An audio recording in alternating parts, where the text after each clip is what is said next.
कुछ करिए बस बस बड़ा बोले अब कुछ करिए। कैसे हैं आप लोग?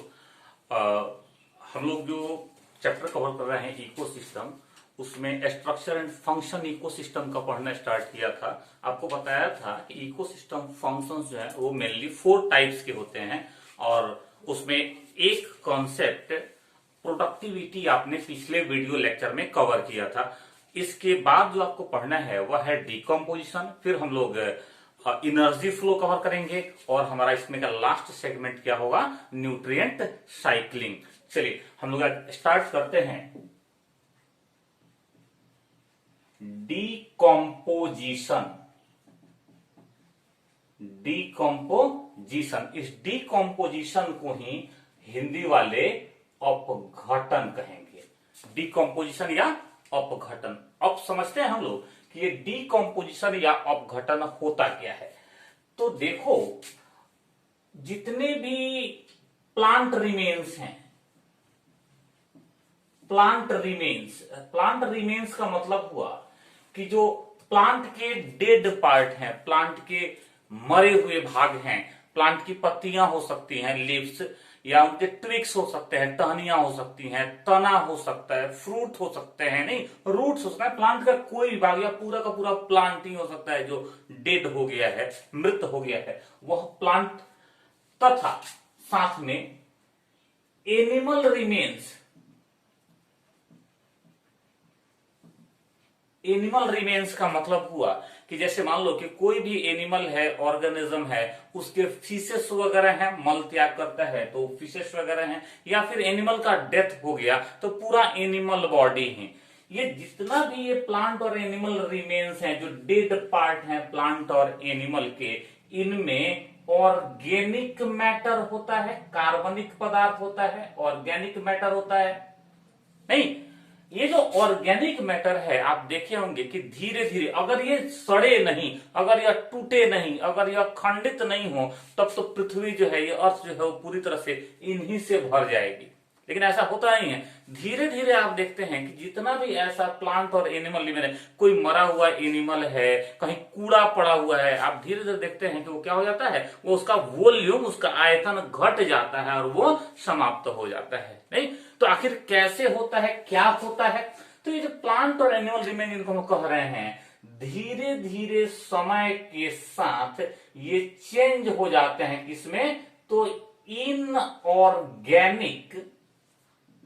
इनऑर्गेनिक मैटर में, अकार्बनिक पदार्थों में, ठीक है ना। और ये अकार्बनिक पदार्थ मुख्य रूप से कौन से होते हैं? तो आप बोलेंगे ये होता है H2O, CO2 और कुछ दूसरे इनऑर्गेनिक न्यूट्रिएंट्स बोलते हैं, पोषक तत्वों को, अकार्बनिक पोषक तत्व। हम क्या बता रहे हैं आपको? हमने कहा कि जो डेड प्लांट और एनिमल रिमेन्स हैं, जो मृत पादप और जंतुओं के अवशेष हैं, वो धीरे धीरे बदल जाते हैं इनऑर्गेनिक मैटर में, सिंपल इनऑर्गेनिक मैटर में, जैसे H2O, CO2 और अकार्बनिक पोषक तत्व। ये जो प्रक्रिया है कॉम्प्लेक्स ऑर्गेनिक मैटर के, जटिल कार्बनिक पदार्थों के सिंपल इनऑर्गेनिक मैटर में बदलने की, इस प्रोसेस को ही डिकम्पोजिशन कहा जाता है। हमको लगता है कि अब क्लियर हो रहा होगा कि डिकम्पोजिशन क्या है या अपघटन क्या है। आप सिंपली देखो ना, कहीं गाय मान लो कि गोबर कर दी है, और देखेंगे कि कुछ टाइम के बाद, 2, 3, 4 दिन के बाद वो गोबर डिसअपीयर हो जाता है, सॉइल में मिल जाता है। तो अब क्या समझेंगे, वो गोबर जो था वो कॉम्प्लेक्स ऑर्गेनिक मैटर से भरा हुआ था। धीरे धीरे कुछ उसमें चेंजेस हुए, कुछ उसमें बदलाव हुए, और उसके बाद से वो चेंज हो गया किसमें? सिंपल इनऑर्गेनिक मैटर में। जो प्रोसेस, जिस प्रोसेस से चेंज हुआ, उसी प्रोसेस को हम डिकम्पोजिशन कह रहे हैं। इतना समझ में आया आपको? अब देखो जरा सा, जो भी मैटर, जिसको हम लोग कॉम्प्लेक्स ऑर्गेनिक मैटर बोल रहे हैं या डेड प्लांट एनिमल रिमेन बोल रहे हैं, जो भी मैटर डिकम्पोज होता है, मतलब अपघटित होता है, उस मैटर के लिए हम लोग डेट्रिटस वर्ड का उपयोग करते हैं। आपसे क्वेश्चन करेगा डेट्रिटस किसको कहते हैं, तो वह कोई भी कॉम्प्लेक्स ऑर्गेनिक मैटर हो, प्लांट एनिमल रिमेन, पत्तियां हो सकती हैं गिरी हुई, फ्रूट हो सकते हैं गिरे हुए, फ्लावर्स हो सकते हैं गिरे हुए, नहीं एनिमल के फिशेस हो सकते हैं, मलमूत्र हो सकते हैं, जो भी हैं जिनका डिकम्पोजिशन होना है, उस मटेरियल को, उस पदार्थ को आप डेट्रिटस बोलेंगे। क्लियर हुआ ये? अब ये जो डेट्रिटस है यही चेंज हो रहा है, बोलो इनऑर्गेनिक मैटर में या H2O CO2 और इनऑर्गेनिक न्यूट्रिएंट्स में।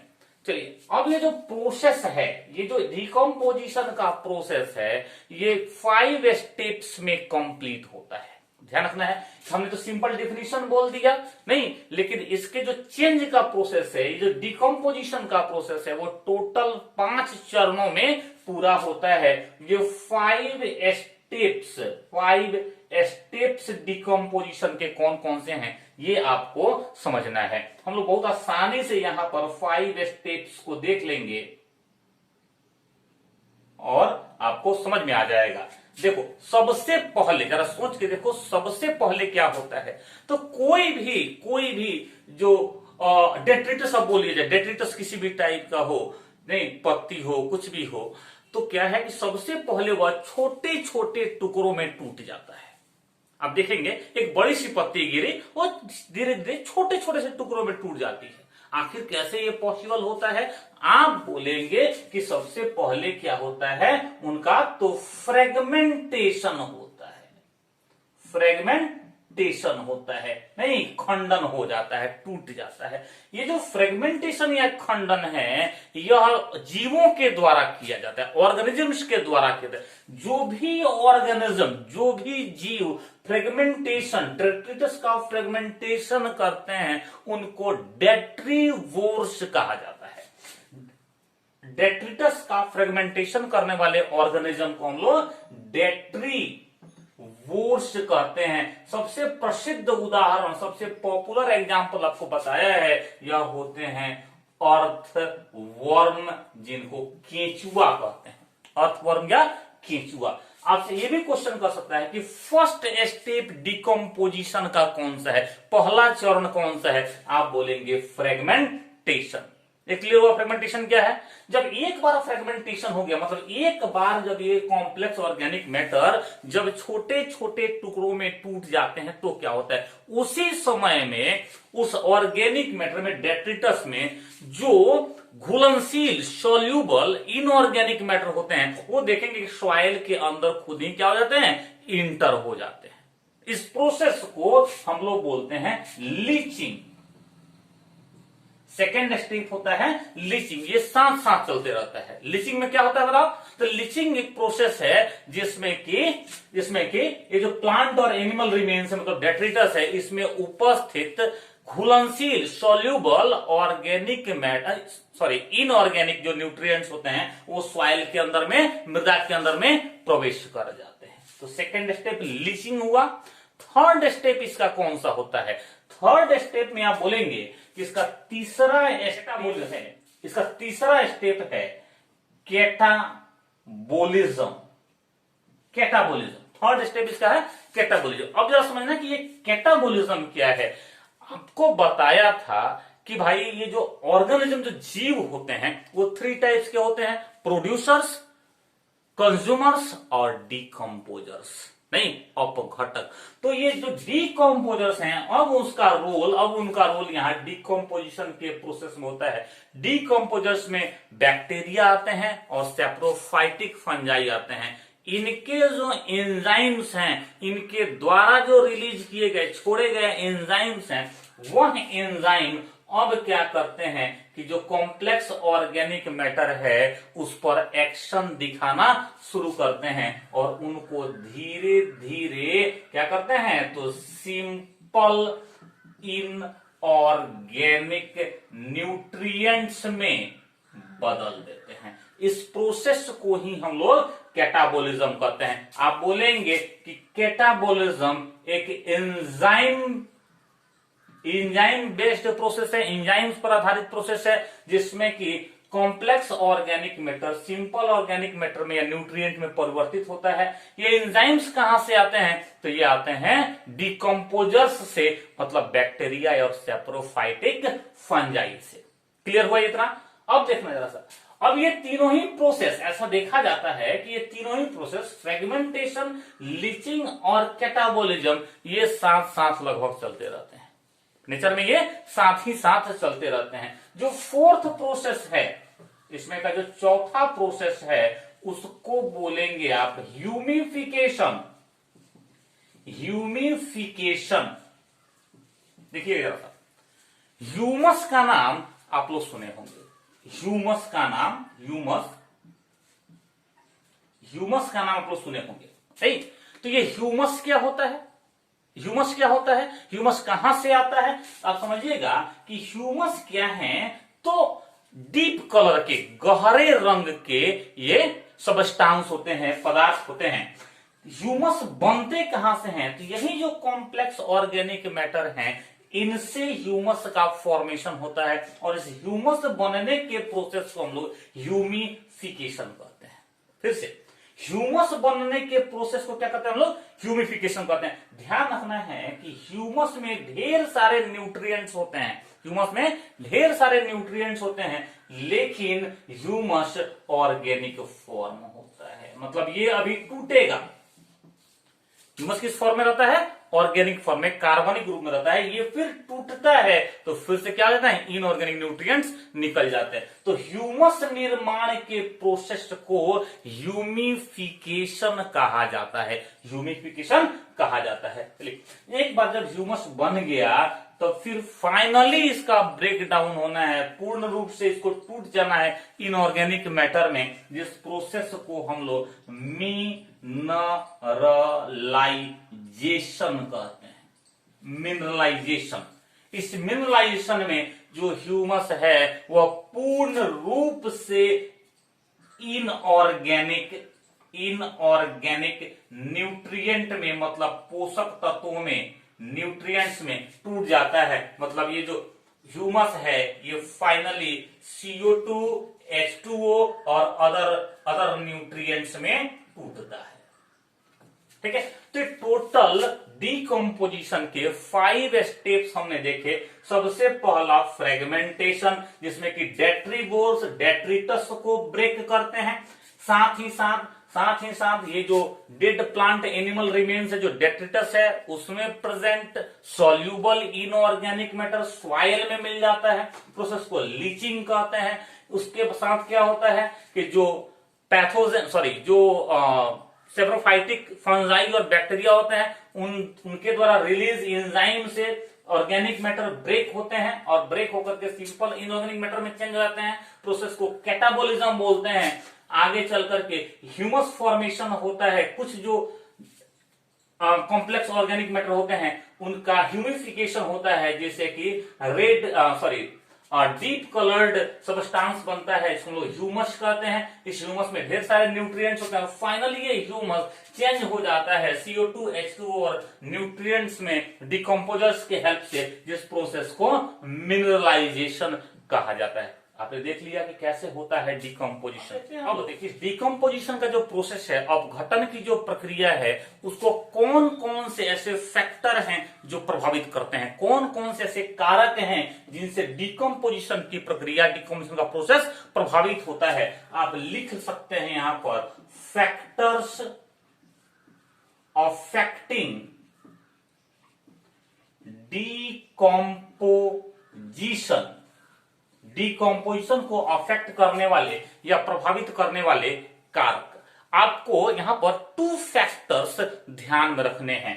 आपको यहां पर 2 फैक्टर ध्यान में रखने हैं। एक तो कि जो डेट्रिटस आप ले रहे हैं, डिकम्पोजिशन के लिए जो मटेरियल है उसका केमिकल कॉम्बिनेशन कैसा है, नहीं वो बना किन किन मटेरियल से है, किन किन कंपाउंड से है। तो आप लिख लेंगे फर्स्ट में chemical composition of detritus. Detritus का केमिकल कंपोजिशन कैसा है, आपको ध्यान रखना है यहां पर 2 बात। अगर डेट्रिटस अगर डेट्रिटस में शुगर की मात्रा ज्यादा है, ध्यान सुनिए, अगर डेट्रिटस में शुगर की मात्रा ज्यादा है तो डिकम्पोजिशन फास्ट होगा, डिकम्पोजिशन का प्रोसेस फास्ट होगा। क्लियर हुआ ये? लेकिन अगर यही डेट्रिटस में लिग्निन का, काइटिन का,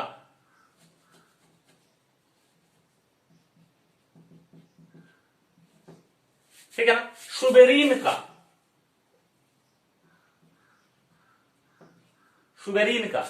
अगर ज्यादा अगर ज्यादा मात्रा है तो आप बोलेंगे कि डिकम्पोजिशन का प्रोसेस स्लो होगा।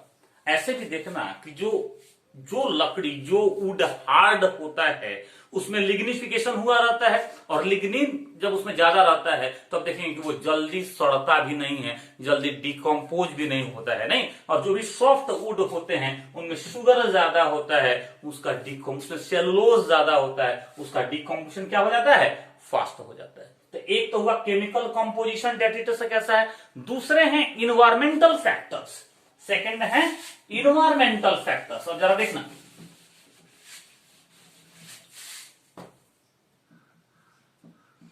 इन्वायरमेंटल